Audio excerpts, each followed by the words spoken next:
Boa noite, começa agora o Jornal da RDC. Você confere as principais notícias desta sexta-feira. Acusado de matar policial militar na Zona Sul de Porto Alegre, é preso em Caxias do Sul. Justiça volta a determinar prisão de grupo apreendido com grande quantidade de maconha na capital. Homem é morto a tiros na Zona Norte de Porto Alegre. Mas a previsão do tempo. Fique conosco, o Rio Grande se conecta aqui.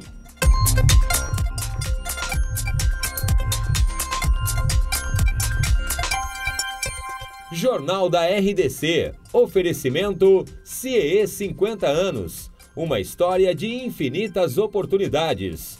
E Timber Móveis sob medida. Sua casa, seu universo. A reforma da Previdência que continua sendo debatida lá na Câmara dos Deputados. Por isso eu já começo o jornal recebendo os nossos comentaristas de política, Fernanda Bart, Guilherme Macalossi. Muito boa noite para os dois. Boa noite. Ainda estão falando sobre os destaques da reforma da Previdência. Exatamente. Eu confesso que eu já não aguento mais.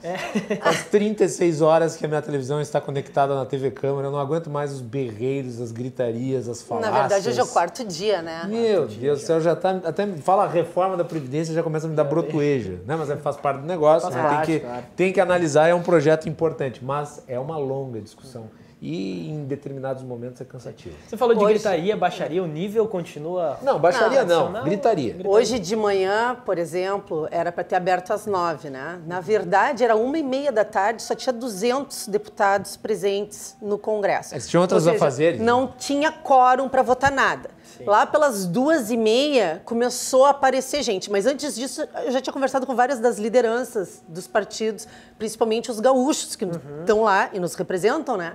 E havia, assim, uma sensação de descontrole sobre o pacote no geral. Né? Da pacote de emendas. Dos destaques que seriam votados. Por exemplo, alguns deputados, algumas lideranças não sabiam se eles seriam liberados pelas bancadas para continuar votando só na outra semana, ou se os destaques seriam votados até sábado, virando à noite. Mas a única coisa que todos tinham certeza é que o segundo turno não será votado agora, vai ficar para dia 6 de agosto, na volta do recesso. Né? Isso já é praticamente certo. Isso já está certo. Ali, logo depois da votação do texto principal, já não havia muito foco. Se perdeu o foco logo depois que se venceu. Cantaram vitória antes do tempo, né? Se desarticulou. Né? E daí é necessário dizer, mesmo que não impacte tanto assim, em termos financeiros, o fato de que o presidente e o PSL se mobilizaram para conceder um benefício específico para os servidores da segurança pública, abriu um precedente ali, nós comentamos aqui durante a semana, abriu um precedente que permitiu que os outros que têm interesse, que têm força política, se mobilizassem para conseguir o deles. E daí, né, aquilo que já ia acontecer, que eram esses destaques com benefícios, atenuações de regramentos, se potencializaram, foram empoderados. E em dado momento chegou até a se colocar em risco o efeito da reforma, porque tinha destaques lá... Tinha uma delas que era perigosíssima, que era que derrubava o 100% de pedágio. O relator da reforma da Previdência chegou a dizer que podia acabar com todo o projeto. Mas é importante a gente destacar, que eu também falei com lideranças... gerava 100 bilhões de reais também falei com lideranças do governo, e o governo continua, eles garantem que a estrutura não foi afetada e que a economia ainda será de mais de 900 bilhões. Eles estão confiantes nisso. Essa é a minha pergunta para vocês. Mas se tivesse passado 2 ou 3 destaques ali, já ia se reduzir para 600. Já ia ser de 1 trilhão mesmo. Sim. Mas a gente ainda se não tivesse aprovado nenhum destaque que possa impactar dessa maneira. Eles estão sendo votados ainda, né? Então não tinha um que era para as viúvas, que ia impactar em mais de 100 bilhões de reais.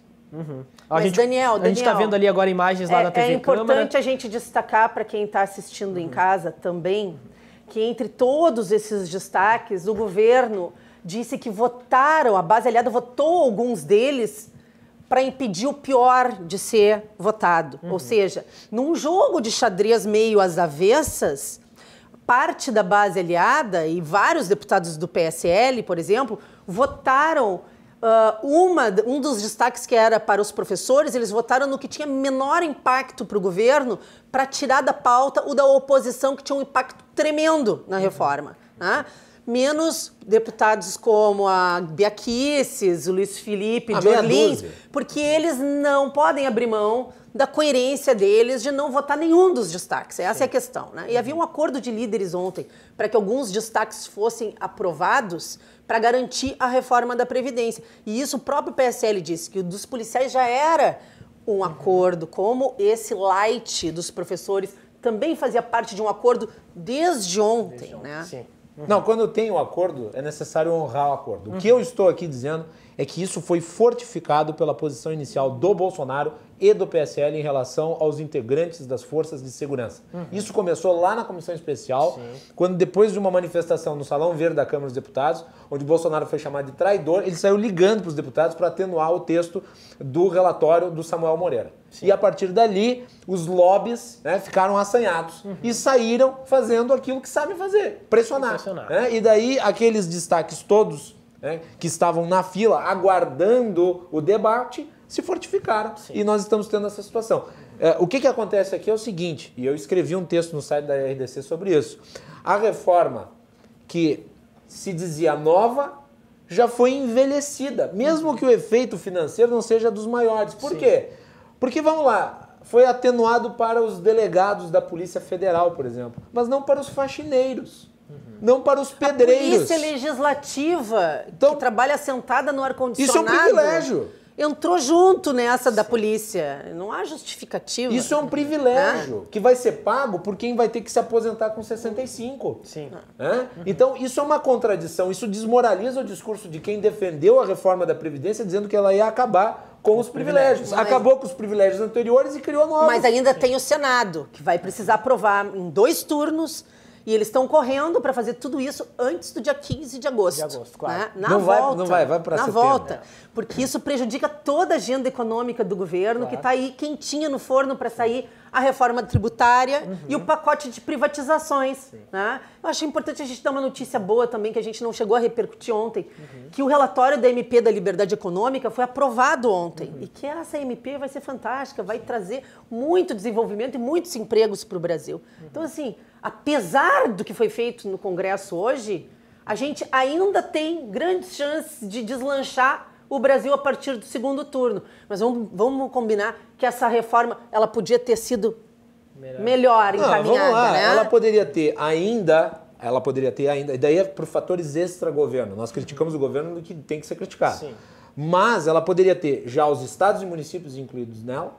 Não tem, o vai ter novo que tinha voltar. um destaque e retirou no acordo de líderes E ontem. poderia ter a capitalização também. E esses dois temas, capitalização e inclusão de estados e municípios, PEC. pode ser acrescentada no Senado. Porém, se Exato. for acrescentada no Senado, volta para o Congresso e aí Volta pra Câmara. volta para a Câmara e vai demorar mais um tempo, né? Mas é assim, vale a né? pena. Vale a pena? Vale a pena reinserir estados e municípios. Para o Rio Grande do Sul, isso vai ser uma mão na roda. Né? O governador Porque a gente Eduardo Leite sabe está pressionando que para se isso. as corporações são complicadas lá em Brasília, aqui no Rio Grande do Sul a gente conhece bem elas. Com né? certeza. A força dos grupos corporativos é muito grande.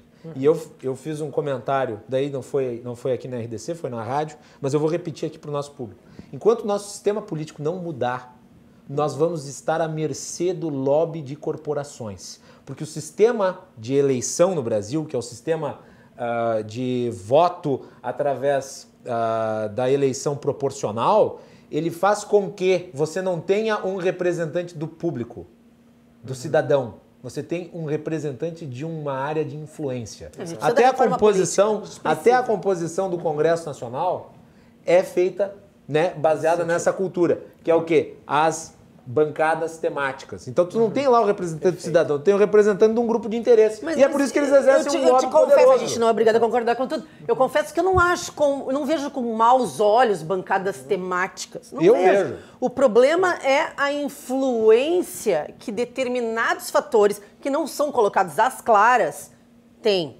Porque a bancada temática, a gente sabe quem são, a gente sabe o que representam, a gente sabe para que eles foram colocados lá. O problema maior é aquilo que tu não enxerga às claras e que opera dioturnamente para mudar Fernanda, a política nacional. A gente não pode ter uma democracia onde a representação não é do cidadão são de grupos de interesse. E há uma distorção no sistema político brasileiro que faz com que esses grupos de interesse sejam muito mais fortes do que o cidadão. Quer dizer, o indivíduo fica prejudicado na relação com organismos até muito poderosos, sindicatos, corporações, tudo isso. Só a reforma política. Pessoal, resolve. muito obrigado pela participação de vocês, seus comentários. Obrigado. Uma boa noite e até mais. Boa noite. Obrigado, Daniel. Boa noite. Vamos seguir com o Jornal da RDC, porque hoje o suspeito de assassinar o policial militar na Zona Sul de Porto Alegre, nesta madrugada de quarta-feira, foi preso em Caxias do Sul.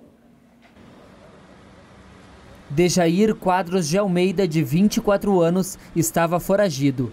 Ele rompeu a tornozeleira eletrônica 2 vezes no ano passado e é investigado por envolvimento em um assassinato, além de ter sido preso em 2014 por portar um revólver calibre 38. Dejair é um dos 3 criminosos suspeitos da morte do soldado Gustavo de Azevedo Barbosa Júnior. A Justiça voltou atrás no pedido de soltar os traficantes que foram encontrados com toneladas de maconha na zona norte da capital ontem. Em poucas horas após o pedido de soltura das 6 pessoas presas na última quarta-feira, durante a apreensão de 4 toneladas e 651 gramas de maconha no bairro Humaitá, uma nova decisão do Tribunal de Justiça determinou a prisão preventiva dos suspeitos. A determinação foi da juíza Vanessa Gastal de Magalhães, logo depois que o Ministério Público recorreu da sentença de liberar o grupo. Nesta sexta-feira, em audiência de custódia, os 6 homens alegaram que sofreram violência policial na abordagem e tiveram sua liberdade provisória concedida. A Brigada Militar vai abrir investigação interna na Corregedoria da Corporação para apurar os fatos. O Jornal da RDC faz um rápido intervalo e na volta você vai ver: homem é morto a tiros na zona norte da capital. Nós já voltamos.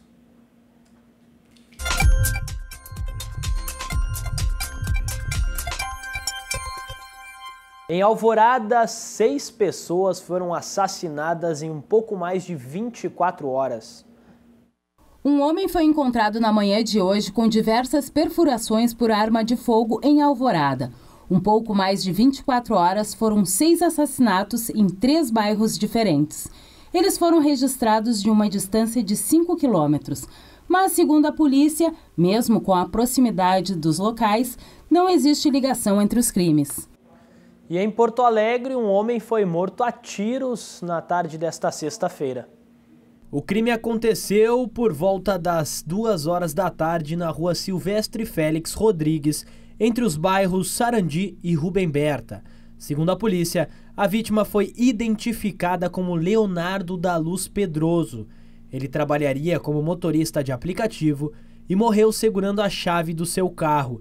A perícia encontrou no interior do veículo 18 pedras de crack e 7 porções de maconha, além de uma touca ninja.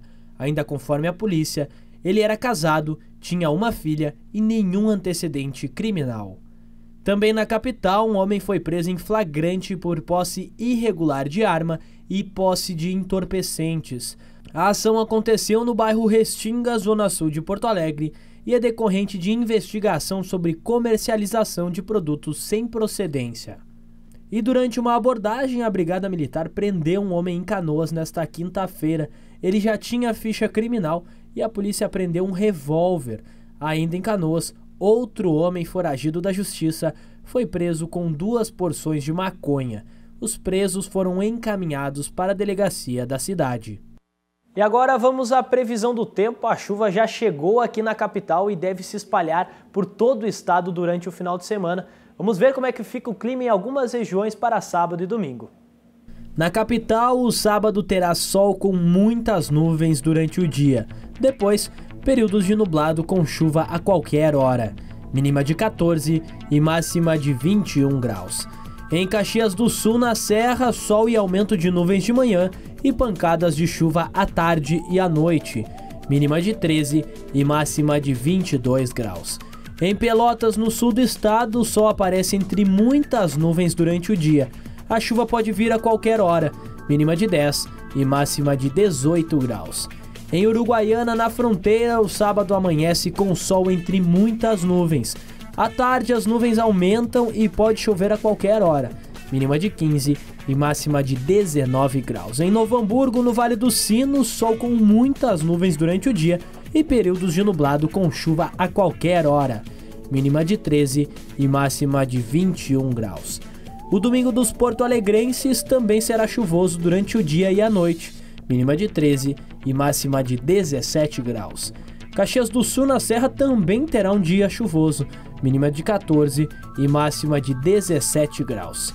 Em Pelotas, no sul do estado, sol com muitas nuvens durante o dia e períodos de céu nublado.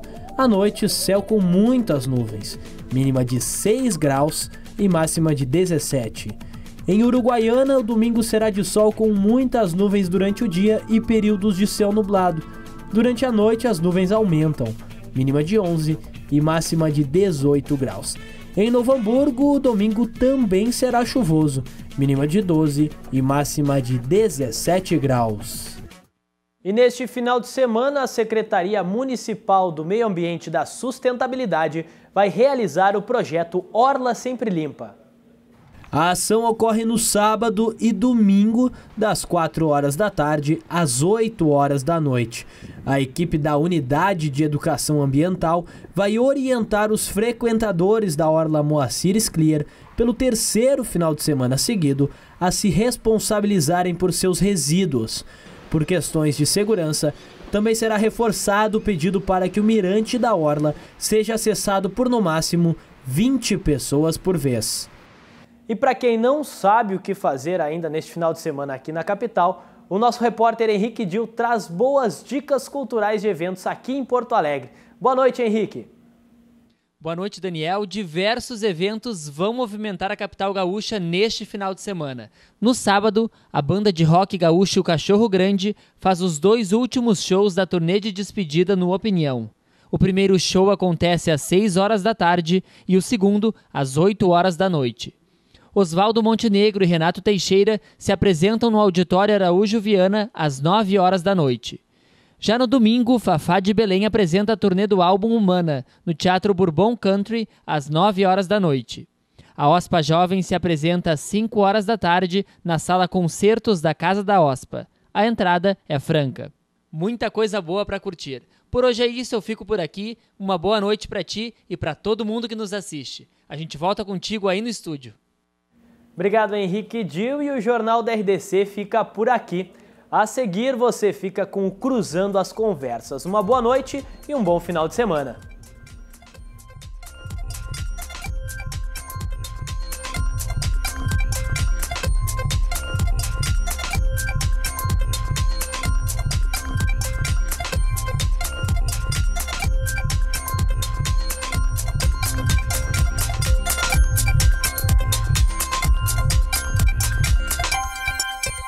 Jornal da RDC. Oferecimento CIE 50 anos. Uma história de infinitas oportunidades. E Timber Móveis sob medida. Sua casa, seu universo.